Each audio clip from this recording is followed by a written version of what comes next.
Good evening, everyone.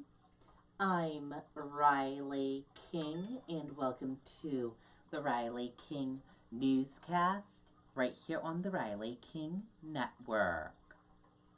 Let's begin. First up, 7-year-old killed in Hampton fire is identified. Officials have identified the 7-year-old boy who was killed in a fire in Hampton early Wednesday. Nova Demichi died of thermal and inhalation injuries, the state fire marshal's office announced Saturday. The death was ruled accidental. 3 adults and 5 children were inside the home at 32 Thrald Avenue when the fire swept through the building. A neighboring home was also destroyed. The cause of the fire is still under investigation.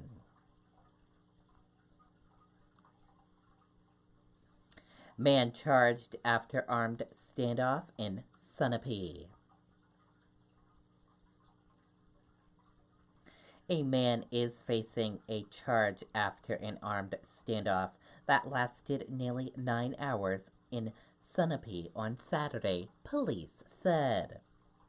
Police were called to a home at 120 Lower Main Street about 3 a.m. after a report of a 25-year-old man who was intoxicated and armed with a handgun. The man then went into a barn on the property and fired a shot into the ground, Sunapee police chief said.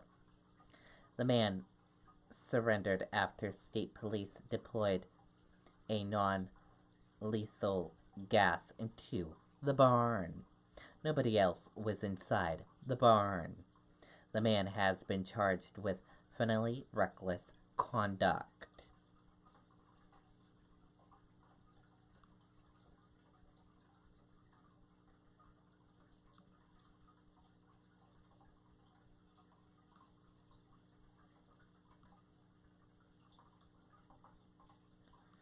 Today, procession of first responders leading the body of fallen Berwick Fire Captain Joel Burns to Dover Funeral Home.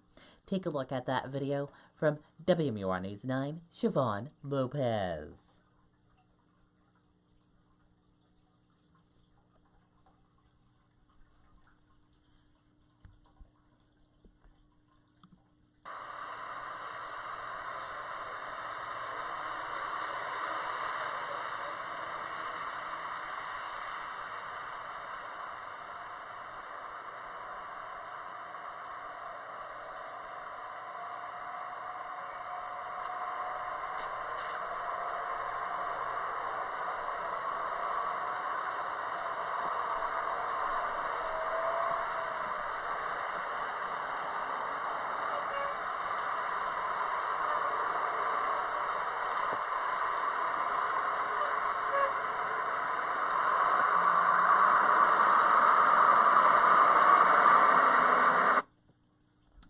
If you want to watch that full video, we shared a link with you on the Riley King Network Facebook page. And you can also visit Siobhan Lopez's page as well.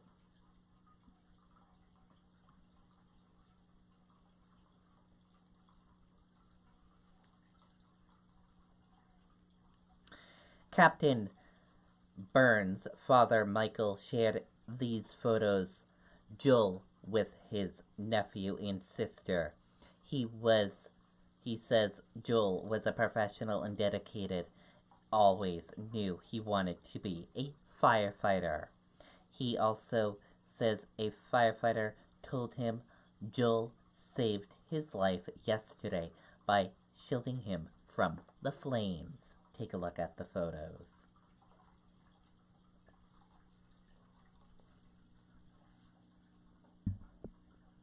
These are the photos as you can see.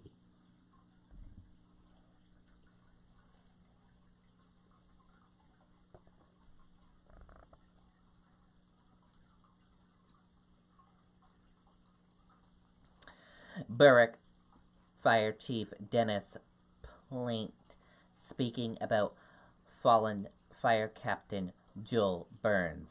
In my mind, he's a hero. More from the chief and town manager. And here's that photo from that press conference.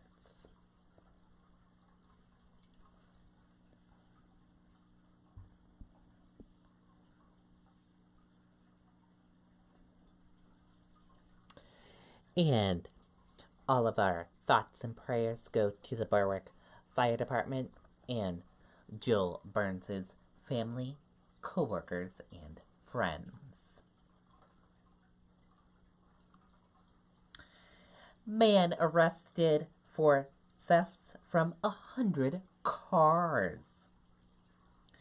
A Nashua man faces stolen property charges, and police officials said they believe he stole thousands of dollars of items from cars over a 3-month period.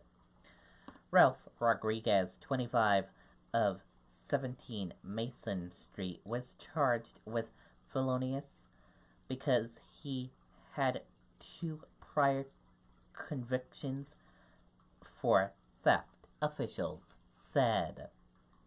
Nashua police arrested him February 4th in the area of Spitbrook Road.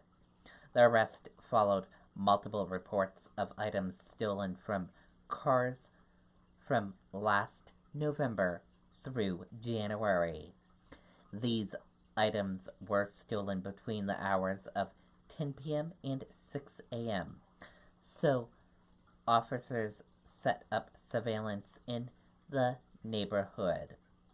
Officers spotted Rodriguez walking in the early morning hours of January 23rd and questioned him, officials said.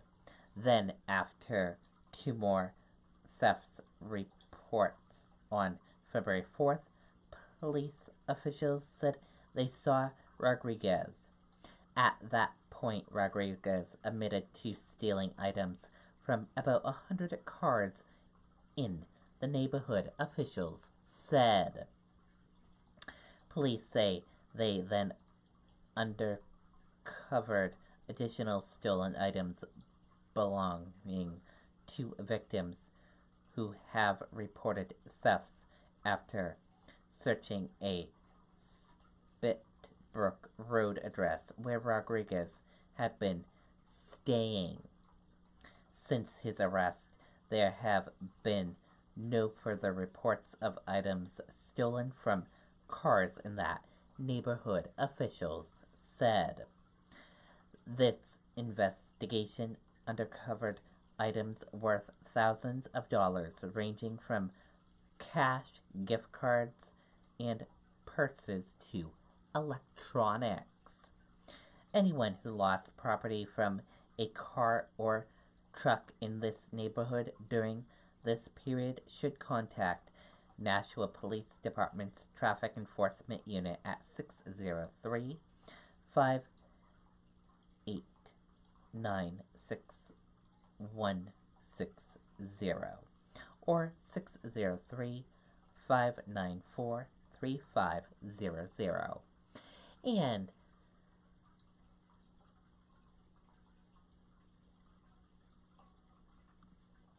no charges for officer in shooting death of unarmed black man, Stephen Clark.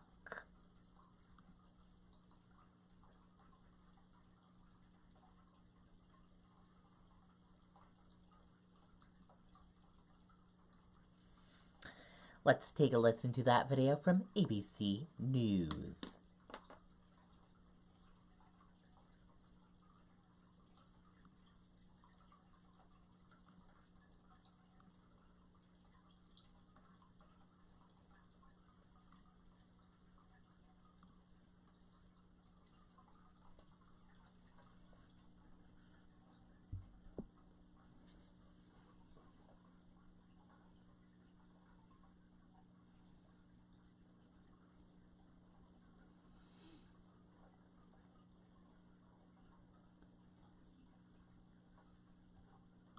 So what we know from the conduct of Mr. Clark is we know he fled from the officers after being told to stop. We know that he continued into the backyard. And we know that when he continued into the backyard, he rounded that corner and he went to the end of that yard and he turned around. He didn't continue to flee. He turned around and he was in a shooting stance with his arms extended. We know that when the officers yelled, "Show me your hands," he did not stop. He continued to advance. We know that from the helicopter video. We know it because the officers said that's what he did. We know the second time around that corner, again, he was still advancing, same position, arms out on those officers. We must also look at the conduct of the officers, both immediately before, during, and after that shooting. Because again, the question is, did they have an honest and reasonable belief that they needed to defend themselves? We know, as they rounded that corner, Officer Mercadal yelled that, what I said, "Show me your hands, gun." We know that, in fact, Officer Mercadal grabbed his partner to pull him back behind the corner of that house. We know that that spontaneous statement supports their belief. We know that Officer Mercadal yelled again. We know that the body-worn camera shows that flash of light, consistent with what the officers said. Mercadal said they thought it was a muzzle flash. Robinette said he believed it was light reflecting off a gun. And we know that both officers, as well as that helicopter video, shows that Mr. Clark was advancing on them as they peered around that corner. And then, when we talk about what happened right immediately after, those statements that they said, those spontaneous statements became very critical for our review. "You okay? You hit. He was still pointing at me. I don't see the gun." All of those statements that those officers made within the seconds after the shooting support the belief that they honestly, without hesitation, believed he had a gun. Was a crime committed? There's no question that a human being died. But when we look at the facts and the law, and we follow our ethical responsibilities, the answer to that question is no. And as a result, we will not charge these officers with any criminal liability related to the shooting death and the use of force on Stephon Clark. Okay, and there you go on that video and that report. And that did it for the Riley King Newscast right here on the Riley King Network. I hope you all have a wonderful Saturday evening, and I'll see you back here tomorrow for another newscast. Good night, everyone. Bye.